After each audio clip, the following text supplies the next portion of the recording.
I'll just give myself a coating of that colour there all the way down.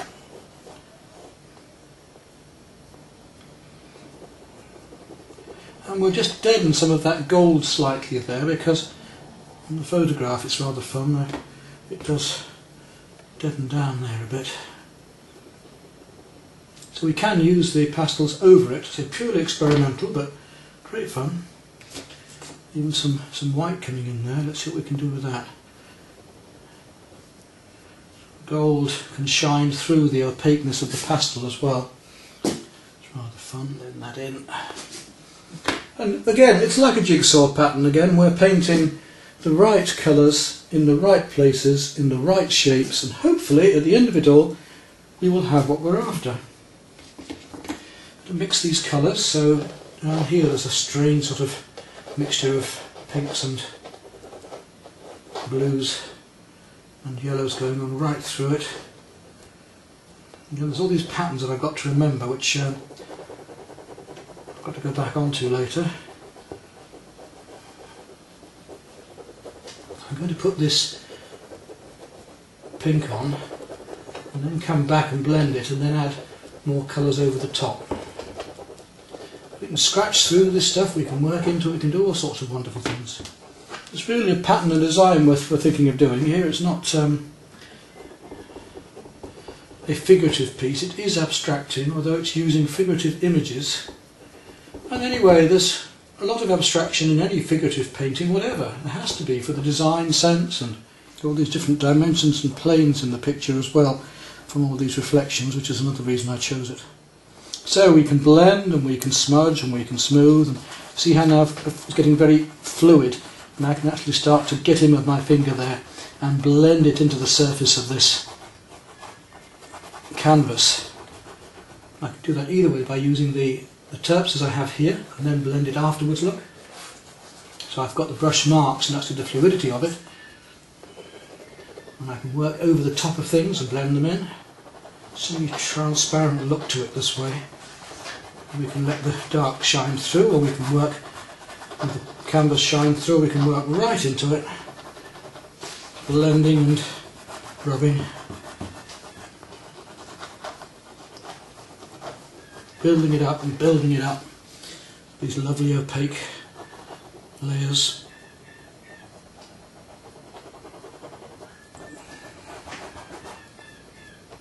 Can't really go wrong, because if we go back on it we can work on it again, and again you can see how rapidly one can work without having to do too many details, just indicating, and how fluid with the terps in there as well, just making this. Again, I can just enjoy, just indicating the hands. I'm not going to get into bogged down into too much detail on that. So many beautiful colours to play with now that coming up. As I build more up here, you can see how much I can enjoy them, and just start to find some of these patterns a bit more now. Giving almost a broken colour effect at the moment with the canvas, but let's get rid of all of this texture of the canvas, because I really don't want it, what I'm doing. Not up here, I just want a soft effect of light. So we'll mix it like watercolour with the terps.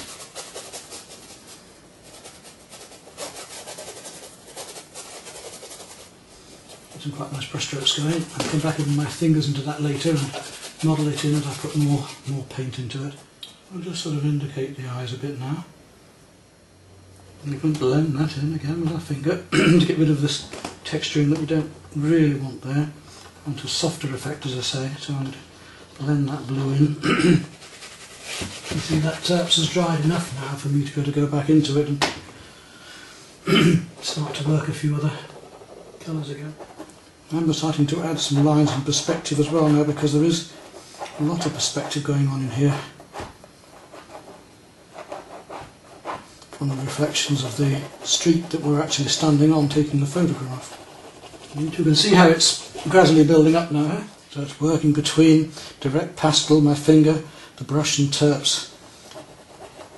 The same up here, I think, with a bit more of this colour really globulating. It's actually painted on. You can see I've built it up there. It's like oil paint.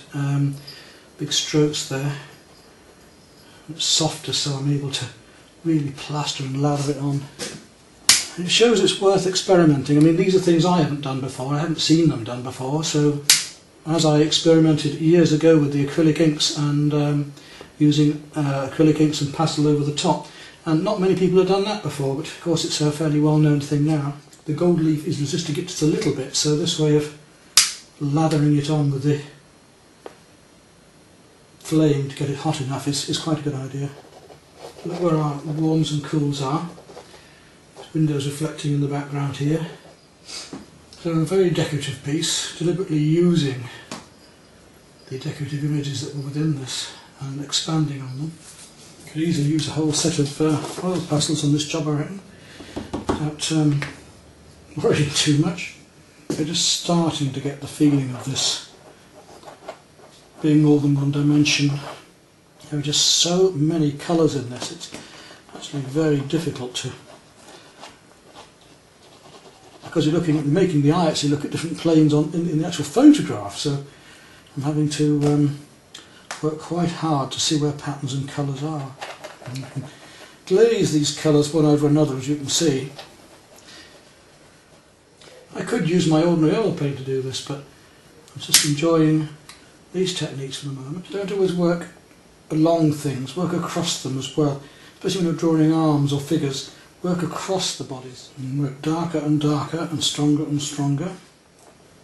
So I'm twisting it and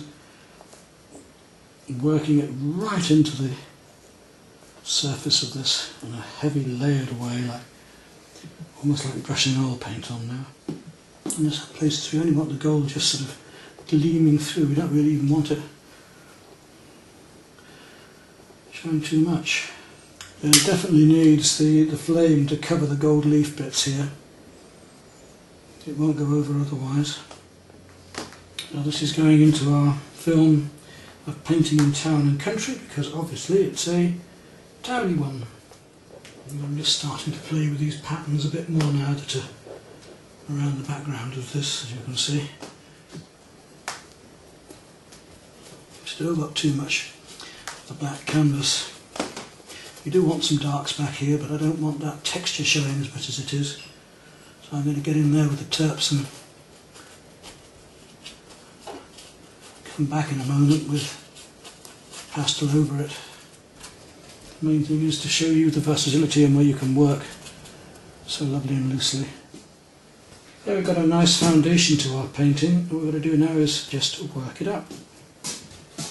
I've really got to start looking at some of these light blues and so on now. I'm starting to get this ghostly feeling that I was after. So I've really built this impasto up quite heavily now, as you can see there. In gold, I'm going to actually accentuate some of these highlights by melting on some white. So I'm mainly working in our darker colours now, but we'll do a few highlights at the end.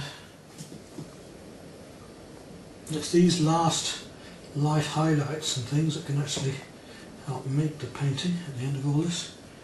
These little bits of warm and cool that can bring it to life. And you see the difference in this impasto technique and the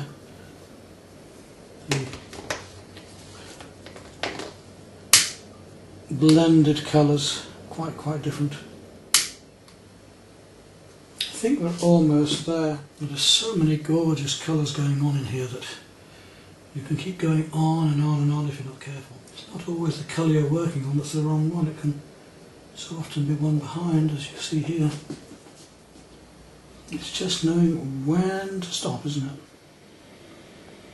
But personally I'd say we're about there now, so can't do much more. Just tidy a few loose ends. It's quite a fun piece, as you can see.